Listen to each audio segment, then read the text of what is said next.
আসসালামু আলাইকুম ওয়া রাহমাতুল্লাহ। ওয়া আলাইকুম আসসালাম ওয়া রাহমাতুল্লাহ। ইন্নাল হামদালিল্লাহ আলহামদুলিল্লাহি ওয়া কাফা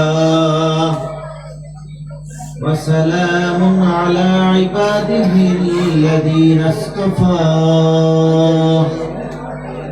আম্মা বা'দ। সম্মানিত উপস্থিতি,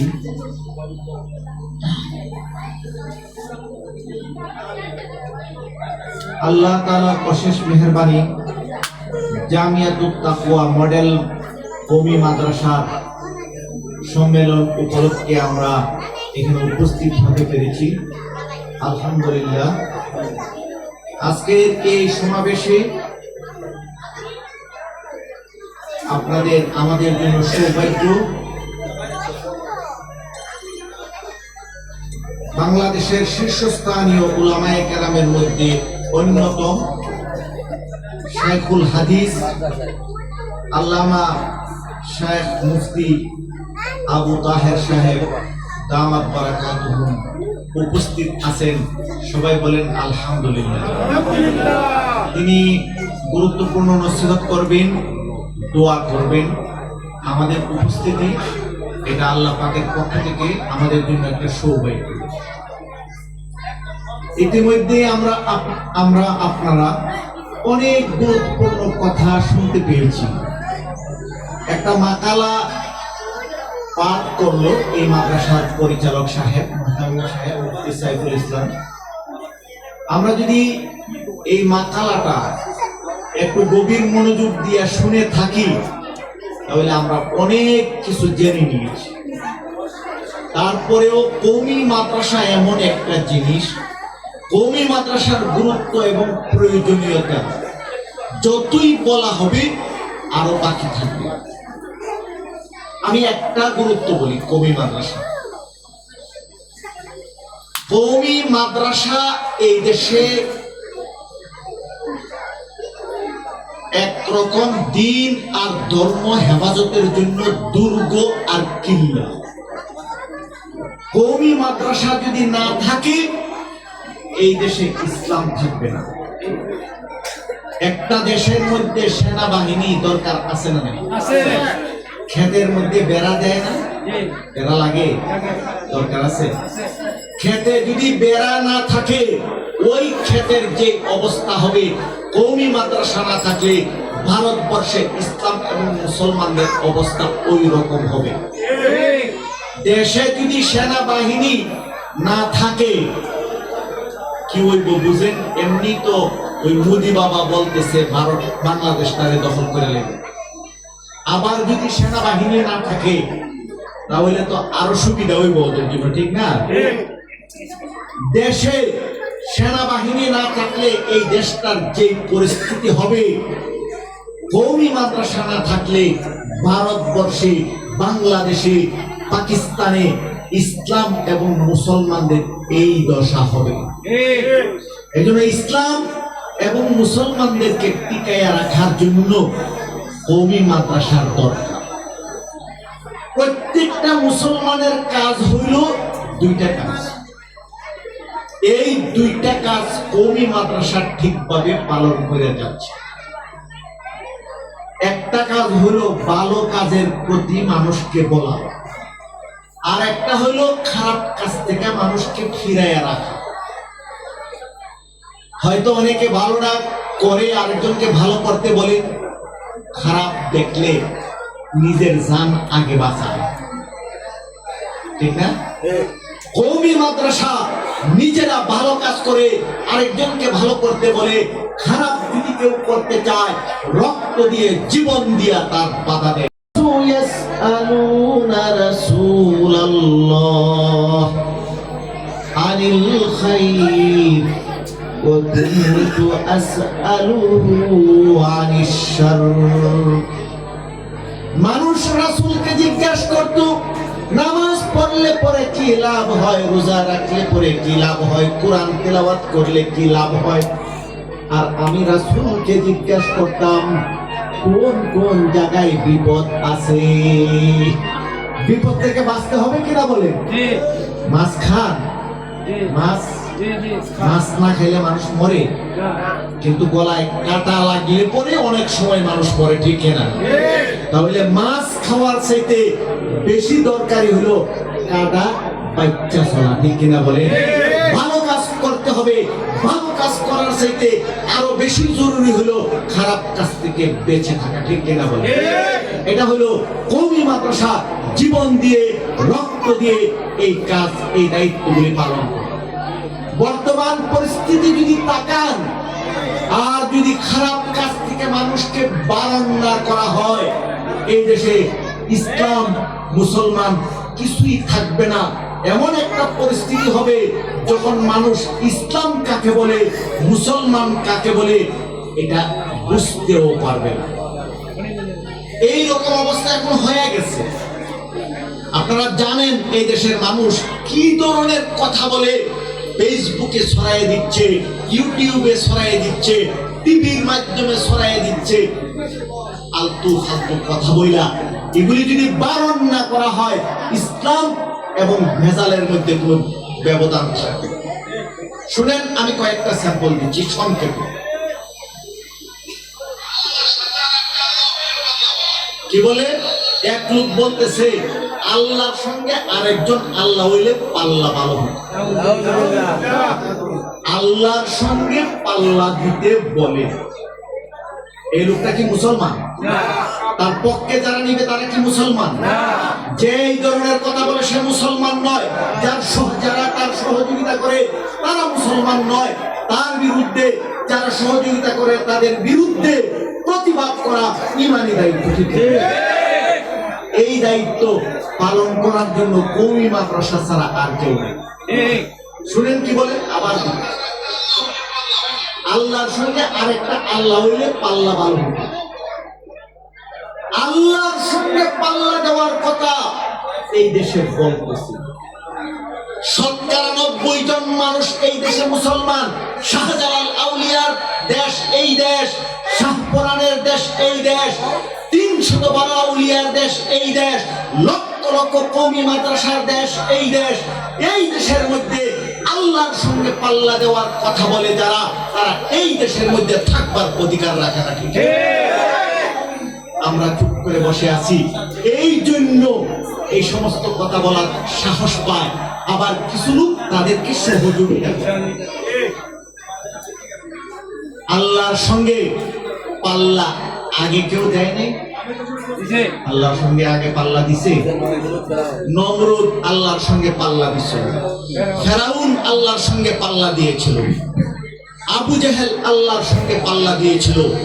উতবা সাইবা আল্লাহর সঙ্গে পাল্লা দিয়েছিল। আপনাদের আপাও আল্লাহর সঙ্গে পাল্লা দিয়েছিল। তাদের কি পরিস্থিতি? গোটা দুনিয়ার ফেরাউন, নমরুদ, ইহুদি, খ্রিস্টান, নাস্তিক, মুরতাদ, ইসকন আর যত পরাশক্তি আছে যারা আল্লাহর সঙ্গে পাল্লা দেয়, তাদেরকে শেষ করার জন্য আমার আল্লাহর কোনো শক্তির প্রয়োজন নাই। একটা ল্যাংড়া মশা হইলেই যথেষ্ট। কিন্তু আল্লাহ তাআলা একটু ছাড় দেয়, ঢিল দেয়, দিয়া আমাদের ইমানের পরীক্ষা নেই। ঠিক কিনা? আমাদেরকে পরীক্ষা দিতে হবে। পরীক্ষা দেওয়ার জন্য আমাদেরকে প্রস্তুত থাকতে হবে। যারা এই সমস্ত কাজ করি, ওরা যদি ফিরে আসে ভালো কথা, আর যারা ফিরে আসবে না তাদের বিরুদ্ধে আমাদেরকে রক্ত দিতে হবে, জীবন দিতে হবে।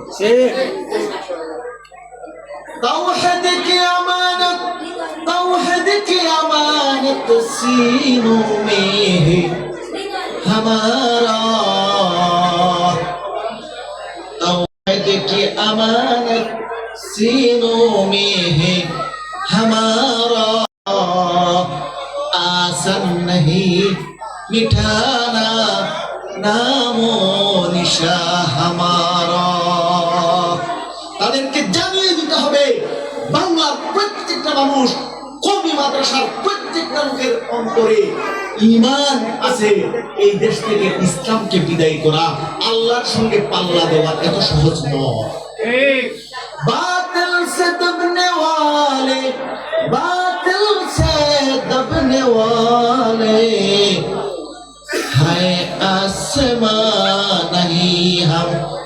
सोबर इम्तिहा हमारा। মুসলমান আজকে আসে নাই দুনিয়াতে, বদরে রক্ত দিয়েছে, উহুদে রক্ত দিয়েছে, খন্দকে রক্ত দিয়েছে। এই দেশ থেকে ইংরেজ বেনিয়াদেরকে 200 বছরের ক্ষমতা থেকে অপসারণ করার জন্য শক্ত রক্ত দিয়েছে। 5 আগস্ট আপাকে এই দেশ থেকে বিতরণ করার মধ্যে রক্ত দিয়েছে, ঠিক কিনা বলে? সময় আছে, সবাই যত রকমের নমরুদ, ফেরাউন, ইবলিস আছে সবাই বুঝে ফেলা দরকার। কিন্তু মুশকিল হইল অন্যায় করে কিন্তু অন্যায়টা বুঝতেও পারে। আপনাদের আপা বলে কি, আমার কি অপরাধ, কি বলে আমার কি অপরাধ, অপরাধটা কি বুঝতে পারলো না। আলেমদের হাতের মধ্যে তুমি হ্যান্ডকাপ লাগাইছো, আলেমদের কোমরের মধ্যে তুমি রশি লাগাইছো, আলেমদের পায়ের মধ্যে ডান্ডা বিড়ি লাগাইছো, আলেমদেরকে আয়না করে নিয়েছো, অত্যাচার নির্যাতন করেছো, আবার বলে আমার কি অপরাধ। অপরাধী এখন বুঝতে পারবে না। ওই এক লোক মন্ত্রী ছিল আব্দুল লতিফ সিদ্দিকী, কি নাম? আব্দুল লতিফ সিদ্দিকী। আমার কোন ভুল নেই, অন্যায় নেই। ওই ইমাম সাহেব যখন দোয়া করে অন্যায় করেছি, ভুল করেছি, মাফ করো, আমি তখন আমিন বলি না। কত বড় শয়তান দেখেন, কত বড় শয়তান। ফেরাউন যখন নদীর মধ্যে ডুবছিল তখনও ঈমান আনছিল। এটা ফেরাউন থেকে আরো বড় শয়তান, ঠিক না বলে? ফেরাউনের চেয়ে বড় শয়তান। আরেক শয়তানে কয় আমার কি অপরাধ, অপরাধী এখনো বুঝতে পারে নাই। এক পাগলা আছে, ওটার নাম হলো ফজু পাগলা। চিনেন আপনারা?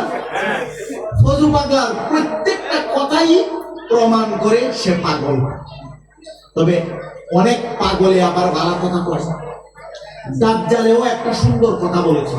দাজ্জাল শুনছেন? দাজ্জাল আসবে যে মিথ্যা কথা বলে। দাজ্জাল বলেছে মুহাম্মদকে যারা অনুসরণ করে এটা বালা কাম। কথাটা ভালো বলছেন। শয়তানেও অনেক সময় ভালো ভালো কথা বলে। ফজু পাগলা একটা ভালো কথা বলছে, শুনবেন? হ্যাঁ, শুনেন। শেখ হাসিনা খালেদা জিয়ার মৃত্যুতে শোক বার্তা পাঠাইছে আর বলছে আল্লাহ তাকে বেহেশত নসিব করুন। এটা একটা ভালো কাম। শেখ হাসিনা কি করছে? ভালো কাম করছে। একজন মুসলমান হিসাবে যে কোনো মুসলমান যদি মারা যায় তাহলে সুখ বার্তা পাঠানো এবং তার জন্য বেহেশত কামনা করা ঈমানি দায়িত্ব। তবে শেখ হাসিনার আর একটা কাজ বাকি রয়ে গেছে, সেইটা হইল খালেদা জিয়াকে যত রকম ভাবে অন্যায় ভাবে জুলুম করেছে, নির্যাতন করেছে, খালেদা জিয়ার সাথে যত রকমের অন্যায় করছে, ওইগুলির জন্য তার আগে ক্ষমা চাওয়ার দরকার ছিল। এই জন্য যারা যারা অন্যায় করবে, জুলুম করবে, অত্যাচার করবে, তাদেরকে ক্ষমা চাইতে হবে। আর না হইলে এই দেশের কওমি মাদ্রাসা তাদেরকে ক্ষমা করবে না, ঠিক না? শিক্ষা নিতে হবে, আমাদেরকে সচেতন থাকতে হবে। এই দেশে এখন শুধু এই ধরনের আউল ফাউল বাউল লোক নয়, বরং কি আলেম উলামা পর্যন্ত, আলেম উলামার লেবাস নিয়ে পর্যন্ত মানুষদেরকে বিভ্রান্ত।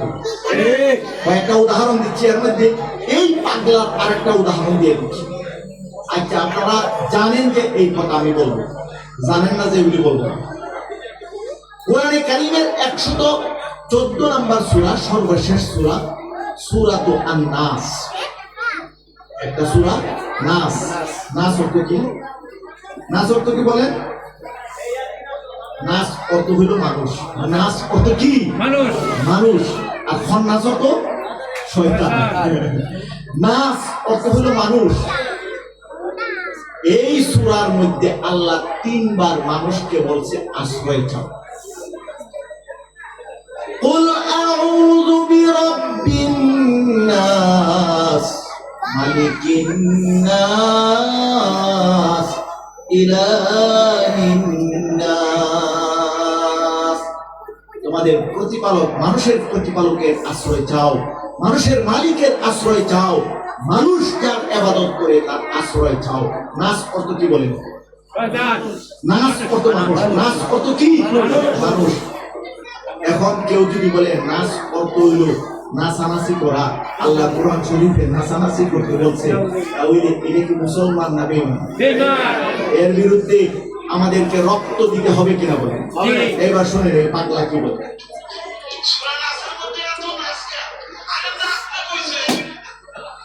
সূরা নাসের মধ্যে কি আল্লাহ নাচতে কইছে? না, না আল্লাহর আশ্রয় চাইতে বলছে। এখন আবার শুনুন,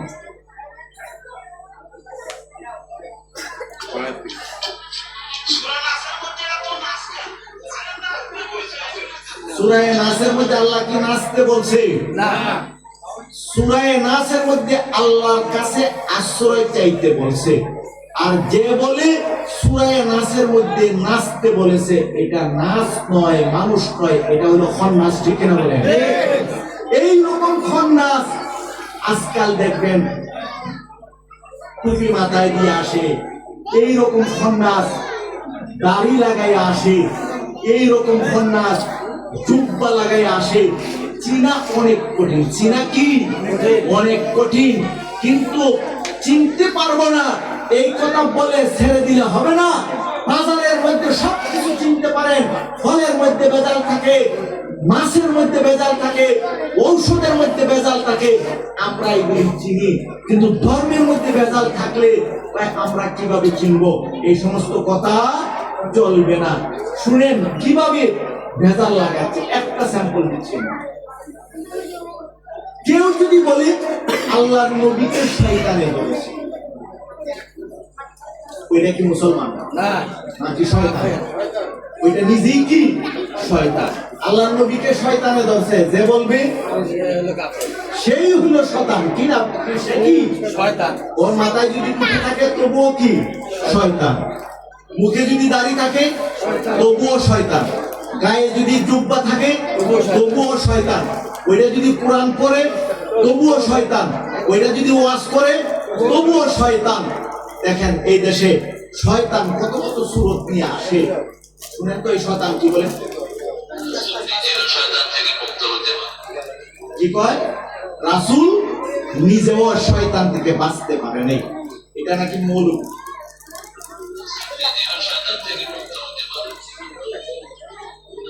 এই ধরনের বিভ্রান্তিমূলক কথা থেকে বাঁচবার জন্য, প্রতিবাদের জন্য একমাত্র কওমি মাদ্রাসা ছাড়া আর কোন উপায় নেই। আপনারা জানেন এই রকম একটা সর্বশেষ একটা উদাহরণ দিই কিভাবে মানুষকে বিভ্রান্ত করে। আচ্ছা আপনারা বলেন তো দেখি, নামাজ পড়লে পরে মানুষ কি পাবে? জান্নাত পাবে কিনা? বেহেশত পাবে না? নামাজ পড়লে পরে নামাজ পড়লে জান্নাত পাওয়া যাবে, এই জন্যই তুই নামাজ পড়ে। কেউ যদি বলে নামাজ পড়লে জান্নাত পাওয়া যাবে, এটা কোরআন হাদিসে নাই, এই কথাটা শুনলে আপনার কোনো লাভ হইবে না, আরো মনটা আরো দুর্বল হয়ে যাবে। এমনি তো মানুষ নামাজ পড়ে না, আবার যখন বলে নামাজ পড়লে পরে জান্নাতে যাওয়া যাবে, বেহেশতে যাওয়া যাবে, এই কথা কোরআন হাদিসের মধ্যে নাই, তাহলে এই কথার দ্বারা ইসলামের মুসলমানদের উপকার হবে নাকি ক্ষতি হবে? তাহলে এই ধরনের ওয়াজ যারা করে ইসলামের লাভের জন্য করে না ইসলামের ক্ষতির জন্য করে? শুনেন কি বলে।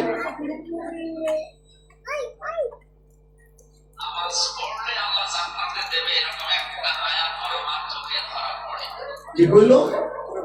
কি কইলো? নামাজ পড়লে পরে বেহেশত পাওয়া যাইব, এইরকম একটা আয়াত তার চোখে ধরা পড়ে না। আর অনেকগুলি কথা আছে, আমি এগুলি শোনাইতে চাই না। নামাজ পড়লে পরে বেহেশতে যাওয়া যাবে, এইগুলি সে খুঁজে পায় না। সাহাবায়ে কেরামকে সম্মান করতে হবে, তারা এগুলি খুঁজে পায় না। নবীদেরকে সম্মান করতে হবে, এগুলি তারা খুঁজে পায় না। খাদিজাতুল কুবরাকে সম্মান করতে হবে, এগুলি তারা খুঁজে পায় না। কোরআনে কারিমের মধ্যে ইসলামের সবকিছুর সমাধান আছে, এগুলি তারা খুঁজে পায় না। নামাজের মধ্যে নামাজ পড়ার সময় নাভির নিচে হাত বাঁধতে হবে, এগুলি তারা খুঁজে পায় না। বিতির নামাজ 3 রাকাত হবে, এগুলি তারা খুঁজে পায় না। তারাবির নামাজ 20 রাকাত হবে, এগুলি তারা খুঁজে পায় না। কেন খুঁজে পায় না? প্রশ্ন হয় কিনা? কেন খুঁজে পায় না? একটা উদাহরণ যেটা বলছি, এটা বলি আমার কথা আমি শেষ করব। অনেক জায়গায় লম্বা করে বলি, এখানে আর লম্বা করে বলবো না। সে যে বলল নামাজ পড়লে পরে বেহেশত পাওয়া যাইব, জান্নাত পাওয়া যাইব, এইরকম একটা আয়াত আমি খুঁজে পাইনি। এইরকম আজিবাজি কত কথা যে বলে, একটা উদাহরণ শুনুন। এক বক্তা বলতেছে আল্লাহর নবীর মা এবং বাপ জাহান্নামে যাবে, দুজকে যাবে। দুজকে যাবে না বেহেশতে যাবে, এগুলি নিয়ে আমাদের চিন্তা করার দরকার আছে? এটা একটা অনেক লম্বা সূরা বিষয়, পাবলিকের বলার দরকার আছে? মৌলানা নুরুল ইসলাম অলিপুরি এটার একটা উত্তর দিছে, বলবো আমি। মৌলানা নুরুল ইসলাম অলিপুরি বলছে নবীর মা বেহেশতে যাইব নাকি দুজকে যাইব, নবীর বাপ বেহেশতে যাইব নাকি দুজকে যাইব, এগুলি নিয়ে তোর চিন্তা করার দরকার নাই। তুই বেহেশতে যাইবে নাকি দুজকে যাইবে ওইটা আগে চিন্তা কর। ঠিক আছে কিনা? পাগলের দল। নামাজ পড়লে পরে বেহেশতে যাওয়া যাবে না, নবীর নিচে হাত পাতার হাদিস পাওয়া যায় পায় না, নবীদের সাথে সম্মান করতে হবে, সাহাবীদেরকে সম্মান করতে হবে, এগুলি তারা খুঁজে পায় না। আরে তোমরা পাও না, চুপ থাকো, যারা পাইছে তারা বলবে, কিন্তু এগুলি বলতে থাকে পায়। আচ্ছা দেখেন তো দেখি, আমরা নামাজ পড়লে পরে বেহেশতে যাওয়া দেব, এটা কোরআনের মধ্যে আছে কিনা একটু দেখি। সূরাতুল মুমিনুন 9, 10, 11, 12 নম্বর আয়াতে আল্লাহ কি বলে? ওয়াল্লাযীনা হুম আলা সালাওয়াতিহিম ইউহাফিজুন উলাইকা হুমুল ওয়ারিসুন। ওয়াল্লাযীনা হুম আলা সালাওয়াতিহিম ইউহাফিজুন উলাইকা হুমুল ওয়ারিসুন। যারা নাকি যত্ন সহকারে নামাজ আদায় করবে, আল্লাহ তাআলা তাদের জন্য রেখে দিয়েছেন। কি রেখে দিয়েছেন? ওয়াল্লাযীনা হুম আলা সালাওয়াতিহিম ইউহাফিজুন উলাইকা হুমুল ওয়ারিসুন আল্লাযীনা ইয়ারিসুনাল ফিরদাউস। বলেন, নামাজ পড়লে পরে যত্ন সহকারে আল্লাহ তাআলা রেখে দিয়েছেন। কি রেখে দিয়েছেন? জান্নাতুল ফেরদাউস।